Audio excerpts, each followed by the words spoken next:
Hey, welcome everyone to bulk non-performing notes directly from the trading desk of the top 5 banks. Hey, this is Terry Bontemps. Things are going to get really exciting. I showed you guys for the last week probably the waterfalls that hedge funds and banks use to sell off residential mortgage-backed securities, commercial mortgage-backed securities, and CDOs, collateral debt obligations. That's Wall Street. Now what I'm going to do is I'm going to bring it down to Main Street so that me and you can take those same concepts.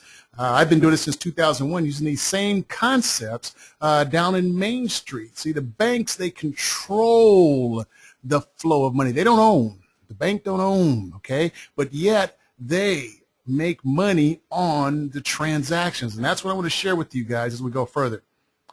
This one is my favorite, one of my favorite things I like to do before I start my seminars.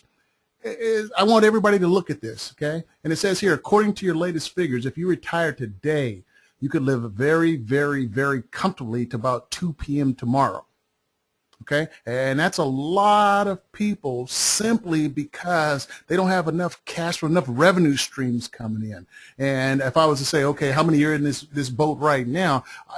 Some of you that are probably watching, a lot of the hands would go up. So I want to change that. Okay, I want to give you a different perspective. Before the mortgage meltdown, everybody was into the house, buying the real estate.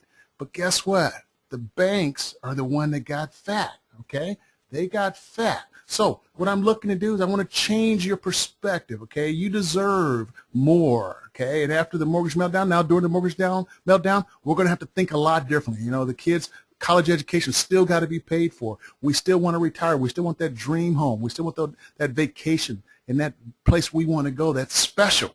And I'm going to show you a vehicle here that I think that's going to really help you guys out. So the big question I have is this. How did the banks become the richest, most powerful institutions in the world?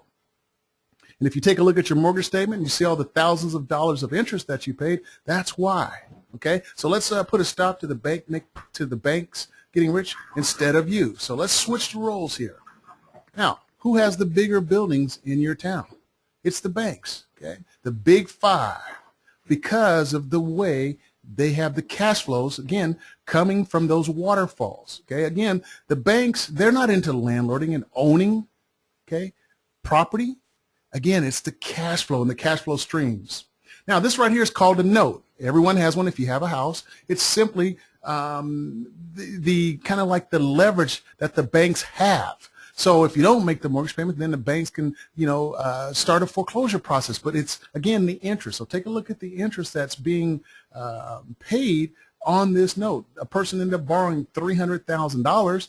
They're going to get a finance charge, excuse me, get excited, of $400,000. The total payments that they're going to receive back, the bank's going to receive, is $700,000. See, that's control, guys.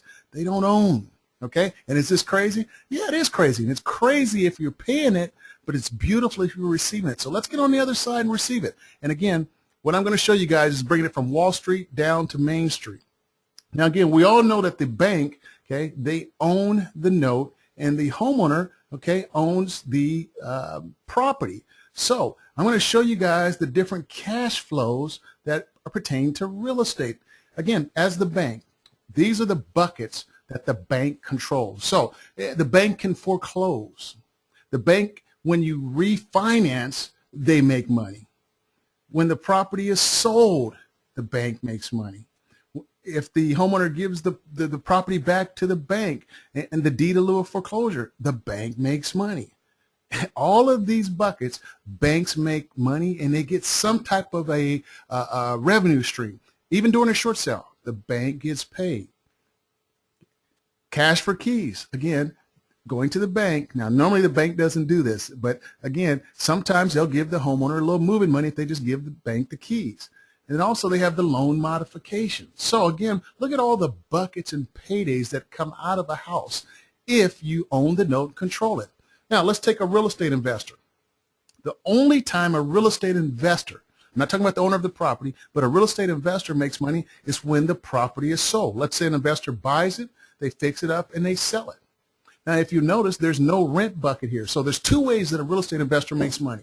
Number 1, when they buy and rent. Number 2, when they buy and sell. Okay, so there's only two buckets that a real estate investor has. Now let's talk about a real estate agent. Now, a real estate agent, they have two buckets here, and that's if they sell the property, and they're also involved in the short sale. I'm going to put up another video where I gave a demonstration of actual cash when I'm doling out. If one of these strategies is being taught, I will give $1 to the person that makes money. And if not, then the investor will give $1 back to me. So that video will also be here as a link. So again, guys, all I'm trying to show you is that you can create the income streams. You can create the waterfalls of the CDOs, the RMBSs, just like the bank does, okay, with the instruments. But now what you do is you take a house. You don't look at the house. I don't want the house. I want the streams of income that come out at the bottom. Okay, so again, the bank controls the cash flow, and that's what we're really going to be getting into next. Okay, again, this is Terry Bontemps, just trying to show you some different strategies and getting you to think different during this mortgage meltdown, so that way you can become profitable and get wealthy again from the streams of income. Again, this is something I've been doing since 2001, owning notes. And I'll tell you what, it's a very beautiful world. So, hey, I want to see you guys on the next video, and I'm looking forward to giving you more information. I can't wait till we get started in the tranching. I'm going to show you how you can pool mortgages and tranche them and buy them in tranches. Instead of buying houses, you can buy the tranches of income stream. So this is Terry Bontemps for bulk non-performing notes directly from the bank of the trading desk of the top 5 banks. See you guys on the next training lesson.